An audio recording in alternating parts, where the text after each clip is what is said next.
Ustaz, apakah ijma' para sahabat ada yang bertentangan dengan ijma' para ulama? Jawabnya tidak. Kalau para sahabat telah ijma', pasti yang lain ikut ijma'. Tidak mungkin ijma' dibatalkan oleh ikhtilaf. Dalam ilmu usul, dalam ilmu usul dikatakan apabila telah terjadi ijma' terdahulu, tidak boleh berselisih kemudian. Atau kalau terjadi perselisihan tidak bisa membatalkan ijma' yang telah ada walaupun orang-orangnya telah mati. Nah, itu salah satu kepentingan ilmu usul. Nah, ilmu usul. Kalau para sahabat berselisih, maka tidak mungkin terjadi ijma' di belakang. Tetap masalah itu masalah yang diperselisihkan. Kalau para sahabat telah ijma', maka tidak mungkin terjadi perselisihan di antara para ulama. Pasti akan mengikuti para sahabat, tidak akan pernah menyalahinya. Contoh, para sahabat ijma' dalam hadis riwayat Ibnu Majah dan Ahmad dan lain-lain dari jalan Jarir bin Abdullah bahwa mereka menganggap pandangan mereka, ijma' mereka yang dimaksud berkumpul-kumpul di tempat ahli mayit dan makan-makan di situ termasuk dari meratap. Ini ijma' para sahabat. Tidak ada seorang pun ulama yang menyelisihinya di belakang hari. Semuanya. Hatta antum baca kitab I'anatul Talibin yang biasa dibaca di pesantren-pesantren, itu mengharamkan tahlilan selamatan kematian. Nggak ada ulama yang berani menyalahi ijma' itu. Selamatan kematian bid'ah, sama dengan meratap, dan meratap itu meratapi mayit dosa besar. Ijma'. Tidak ada yang menyelisihinya. Dari mulai Imam Syafi'i di kitabnya Al-Ud, semua kitab. Sampai ada kitab yang sering dibaca di pesantren-pesantren, I'anatul Talibin, itu baca 4 mazhab ijma'. Ini ada lagi. Sampaikan dalil-dalil dari Rasulullah SAW bahwa ijma' para sahabat sebagai rujukan yang ketiga dari kitab Allah dan sunnah Rasulullah SAW. Banyak hadisnya. Itu mungkin ikutnya setengah-setengah ini. Untuk saya bacakan dari awal berapa hadis. Ya. Pertama dari ayat Al-Quran. Apa ayat Al-Quran? Wa man yushaqiqir rasul min ba'di ma tabayyana lahul huda wa yattabi' ghayra sabilil mu'minin nuwallihi ma tawalla wa nuslihi jahannam wa sa'at masira. Surat An-Nisa. Surat An-Nisa ayat 115. Wa may yushaqiqir rasul, barang siapa yang memusuhi Rasul, min ba'di ma tabayyana lahul huda, min ba'di ma tabayyana lahul huda, sesudah nyata kebenaran. Itu harus tegak hujjah. Ada uzur bagi orang yang jahil. Kayak itu orang harus ada bayan, penjelasan. Allah Subhanahu wa taala katakan min ba'di ma tabayyana lahul huda, sesudah nyata jelas baginya hidayah kebenaran, wa yattabi' ghayra sabilil mu'minin. Saya tanya kepada penanya, siapa sabilil mu'minin di sini? Siapa sabilil mu'minin di sini? Para sahabat. Orang yang menyalahi para sahabat, yakni ijma' mereka. Ini dalil ijma'. Karena itu ulama usul ketika berbicara tentang ijma', dalilnya ayat ini. Maka ijma' yang terbesar, bahkan tersahih, bahkan sangat memungkinkan, ijma'nya sahabat. Para ulama berdalil dengan ayat ini untuk menunjukkan adanya ijma' di dalam Islam secara umum, apalagi ijma' sahabat, min babil aula. Sabilil mu'minin, dan ia mengikuti selain jalannya orang-orang mukmin. Nuwallihi ma tawalla wa nuslihi jahannam wa sa'at masira, ditunjuki oleh ayat Al-Quran. Ayat Al-Quran yang lain yang mana lagi? Yang tadi saya bacakan. Was-sabiquna al-awwaluna minal muhajirin wal ansar. Ini ijma' al-muhajirin wal ansar. Kemudian hadis, mana hadisnya sudah dibacakan di kitab ini. Fa'alaikum bisunnati wa sunnati al-khulafa ar-rasyidin. Ini ijma' mereka. Mana lagi hadis? ma'ana alaihi wa ashabi. Dan nanti kita akan bahas lagi. Itu dia banyak sekali hadisnya. Itu menjadikan ijma' sahabat dasar yang ketiga setelah kitabullah dan sunnah. Dan secara umum para ulama menjadikan hukum ijma' secara umum, baik ijma' sahabat atau lainnya, dasar yang ketiga. Dasar yang keempat apa? Qiyas. Ijma' dan qiyas, dasar hukum, dalil-dalil dalam Islam. Pertama kitabullah, ini aslun. Kemudian sunnah. Dari dua ini, Alkitab dan sunnah, maka keluarlah dasar hukum yang ketiga, al-ijma'. Dan kemudian keluar lagi dasar hukum yang keempat, al-qiyas. Dua-duanya ini terambil dari hidayah dan cahaya Alkitab dan sunnah. Ya, begitu. Ini kurang paham saya, ya, kurang paham pertanyaannya. Bismillah. Ustadz, jika terjadi perzinahan yang mengakibatkan wanita yang dizinai hamil, ini kejadian cukup banyak, ya, bahkan terjadi dari zaman sahabat. Kemudian lelaki yang berzina tersebut menikahi wanita yang dizinai tersebut dalam keadaan sedang hamil. Bagaimana status pernikahan antara lelaki dengan wanita tersebut? Sah atau tidak? Jawabnya sah.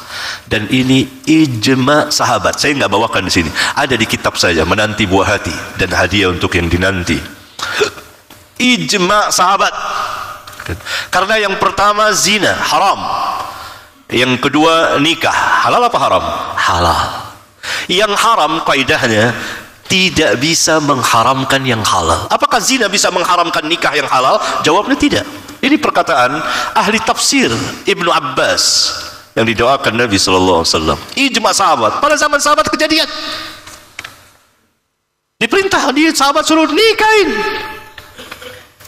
Nikah. Kalau dua-duanya mau. Nah, kejadian sahabat. Salah satunya nggak mau. Antum bisa baca di kitab saya, Menanti Buah Hati. Saya turunkan sejumlah dalil al-athar menarik sekali, insyaallah ta'ala. Sah nikahnya, memang harus dinikahkan, sudah hamil, menutup aib. Yang menikahinya adalah yang menzinainya. Kemudian ulama berselisih, kalau yang menikahinya bukan yang menzinainya, bagaimana hukumnya? Menurut Imam Syafi'i, ini mazhab Syafi'i ini, orang-orang Syafi'iyah harus tahu ini, boleh. Menurut Imam Syafi'i boleh. Karena air mani zina tidak ada harganya. Boleh. Dan anaknya itu kan sudah hamil, ya, sudah anak orang yang menghamilinya. Boleh. Itu pendapat, ya, boleh.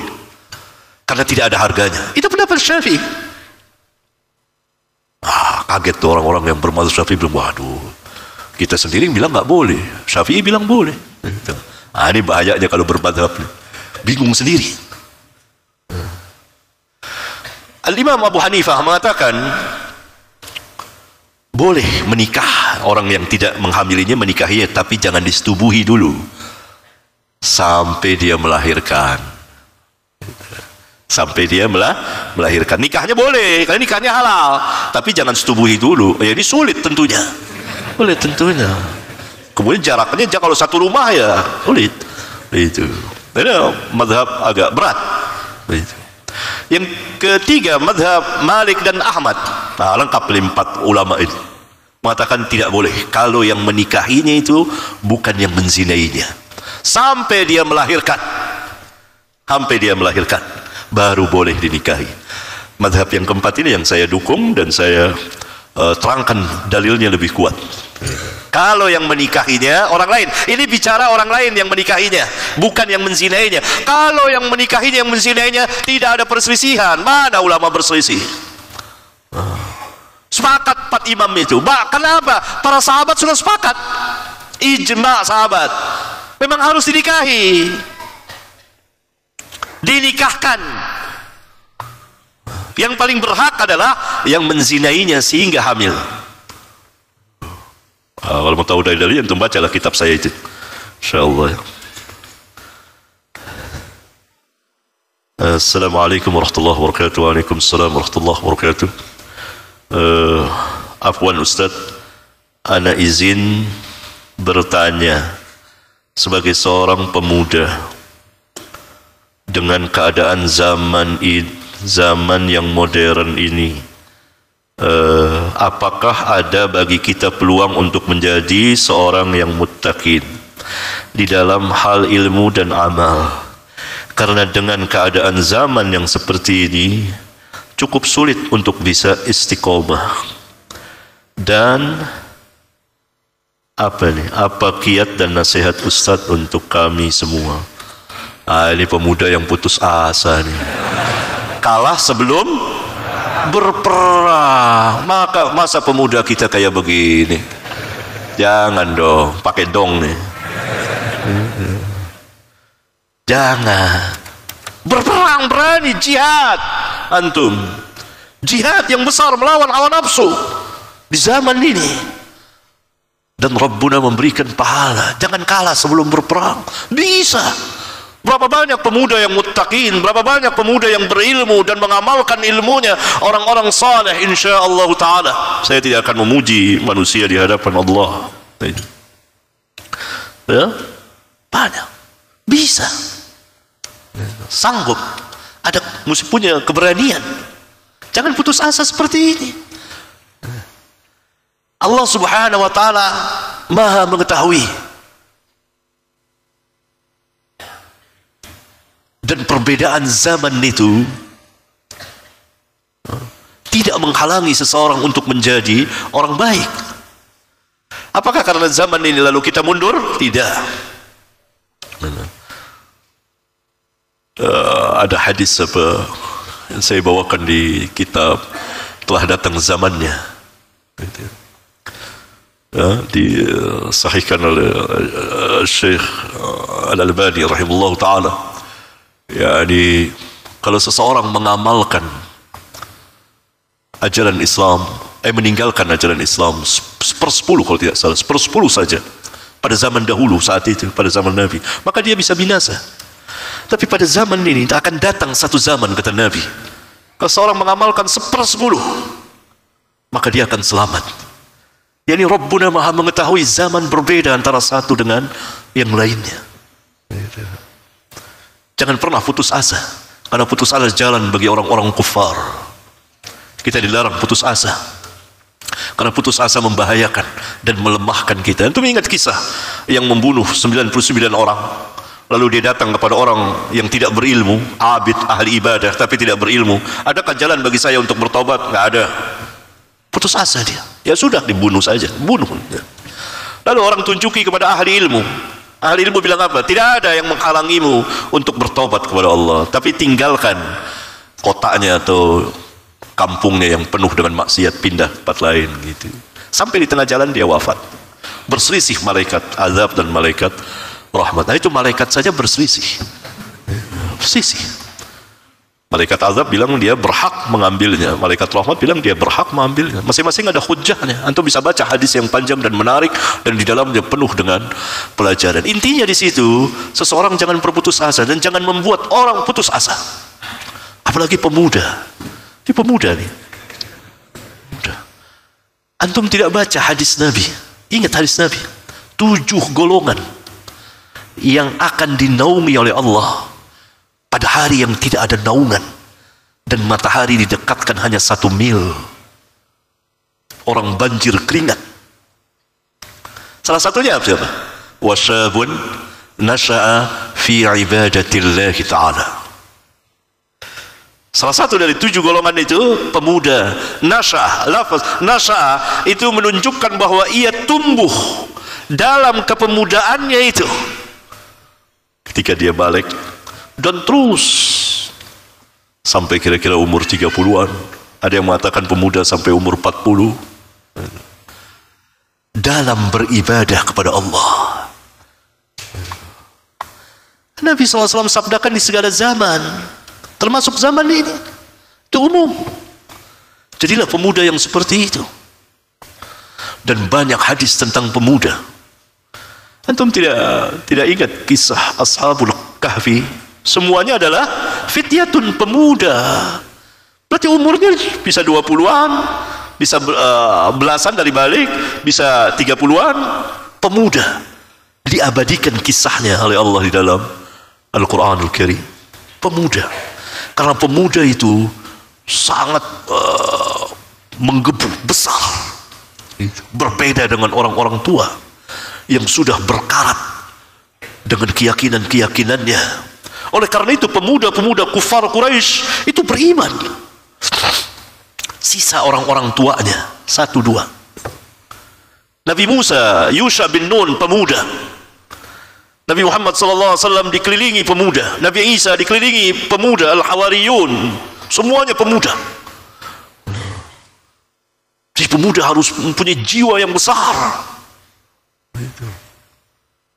Dahulu yang ngaji kepada kita, pada saya, anak-anak muda. Orang tua 1-2. Anak-anak muda, penuh semangat. Di zaman ini, beberapa puluh tahun yang lalu, anak-anak muda, umur belasan, bahkan ada yang sebelum jadi pemuda, umur 20-an, anak SMP, anak SMA, semangat, semangat, semangat. Pemuda, pemuda tergantung di mana dia duduk dan kepada siapa. Kalau dia duduk bersama Ahlus Sunnah, maka dia saf pertama yang membela sunnah. Kalau dia duduk bersama ahli bid'ah, maka dia saf pertama yang membela bid'ah. Karena membaranya dan semangatnya dan kekuatannya. Itu pemuda. Dan Nabi SAW dikelilingi pemuda semuanya. Malik bin Huwairis datang dari Yaman, kira-kira 20 orang, semuanya pemuda yang sebaya. Belajar kepada Nabi. Dengan sebab dia tersebarlah hadis, sallu kama ra'aituni usolli. Abu Hurairah pemuda, semua pemuda semuanya. Yang mengelilingi al-anbiya wal mursalin itu anak-anak muda. Luar biasa pemuda itu. Saya kalau ingat masa muda luar biasa. Tapi kita tidak bisa kembali lagi. Penuh dengan semangat, menggebu. Bahkan kalau saya ceritakan ya, ada hal-hal yang kita tidak. Tapi semangat pemuda luar biasa. Ya, jadi jangan seperti ini. Hadapi. Itu. Tentu manusia ada kesalahan. Itu sebagai pengalaman. Saya salah. Orang mukmin tidak akan masuk lubang yang sama untuk yang kedua kalinya. Saya senang kalau lihat pemuda-pemuda luar biasa semangatnya belajar. Ya tentu kita tahu pemuda, namun pemuda ya tetap pemuda. Ya tetap pemuda. Tumbuh dalam kepemudaannya. Dia besar, syahwatnya juga besar. Begitu. Susah apa nih? Ya biasa itu.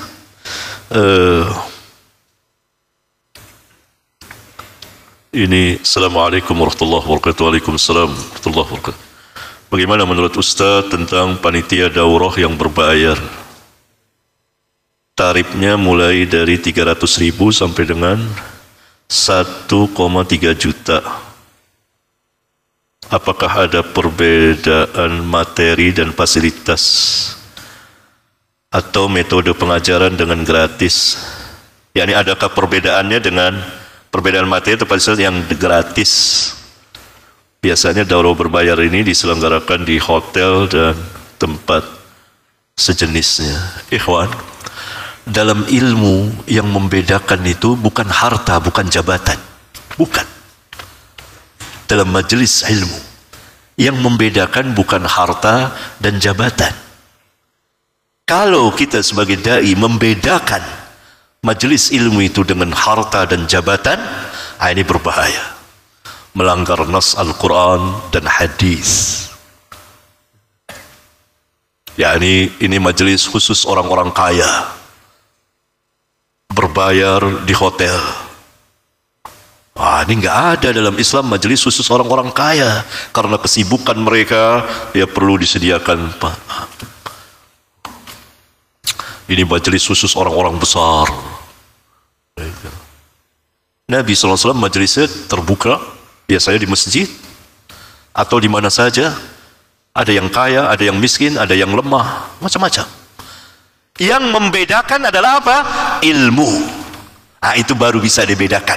Ini majelis daurah para ustadz, para pelajar. Ah, itu bisa dibedakan. Sama juga sekolah, perguruan tinggi, ada tingkat. Ada SD, ada SMP, ada SMA. Itu yang membedakan ilmunya atau duitnya? Hah? Ilmunya. Dia lulus masuk SMP, dia lulus masuk SMA, dia lulus lagi masuk kuliah. Itu duit atau ilmu? Ilmu. Itu bisa dibedakan. Ini majelis khusus para pelajar yang telah mapan, yang bisa berbahasa Arab karena membaca kitab Arab dan seterusnya. Itu bisa dibedakan. Tapi kalau antum sebagai panitia membedakan karena uang, ini berbahaya. Tetapi kalau ada sosial orang, ada orang kaya mau buat majelis, ya buat majelis. Ya, mau buat majelis, dia yang bayarin, orang nggak bayar, boleh. Itu. Ya, nanti kalau biasanya daurah ini panitianya bisa jadi cari duit juga, ada keuntungan. Kelihatannya seperti itu. Ya, ini bayarnya, ada yang tidak mampu.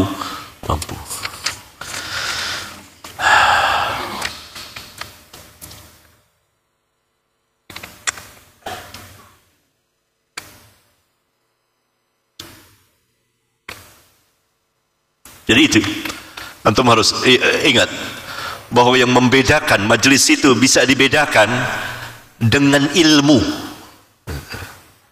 Ada majelis umum bercampur seperti ini, ada para pelajar, ada yang masyarakat umum campur biasanya di masjid. Ada yang dikhususkan,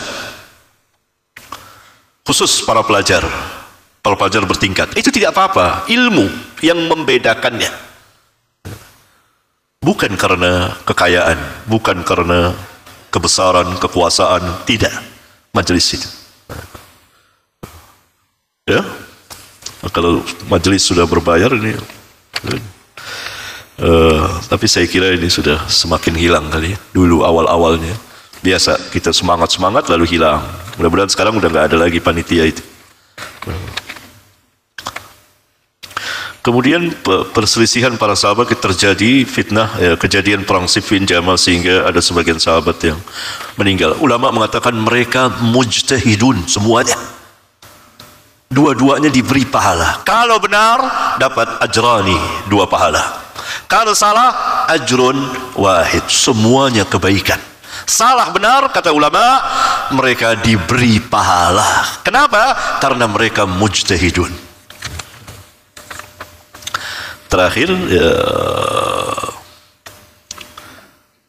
manhaj salaf ini manhaj yang agung dan mulia. Sunnah Rasulullah SAW ini sangat luas, meliputi segala sendi kehidupan. Sedangkan keilmuan ana, kemampuan ana terbatas. Tidak apa-apa. Rabbuna berfirman, fattaqullaha mastata'tum. Bertakwalah kepada Allah semampu kamu. Firman Allah, fattaqullaha mastata'tum, semampu kamu. La yukallifullahu nafsan illa usaha. Yang antum tahu. Begitu juga para sahabat yang mereka tahu. Ketika mereka tidak tahu lalu melanggar, lalu diberitahu, mereka rujuk. Begitu. Bisa dikatakan setiap aktivitas yang Anda lakukan belum tahu ilmunya, bagaimana para sahabat melakukan aktivitas ini dan itu, ya luas sekali. Yang antum tahu saja. Untuk bertanya setiap saat kepada ustadz tentu sangat tidak mungkin. Apakah boleh ana setiap saat mencari jawaban ketidaktahuan ana pada internet, searching atau googling? Jangan. Nanti jadi ngawur ke sana kemari. Dan antum ini takalluf. Salah satu manhaj salaf, Allah katakan Nabi yang mulia, wa ma'ana mutakallifin. Ma'ana bin mutakallif, surat apa itu? Saya bukan orang, jadi Allah perintahkan Rasulullah SAW, saya bukan orang yang membebani diri. Salah satu manhaj salaf yang istimewa adalah tidak takalluf. Ini Ikhwan, antum takalluf, terlalu membebani diri. Saya dan antum tidak semuanya tahu. Apabila kita tahu, kita amalkan. Apabila kita tidak tahu, tidak tahu. Allah tidak membebani kita. Belajar, jangan cari-cari di sini, jangan. Nasihat saya ya, jangan. Nanti kemana-mana, akhirnya tidak tahu. Yang antum tahu dan paham, amalkan. Yang belum, ya belajar, nanti ada majelis ilmu dan belajar. Barangkali ini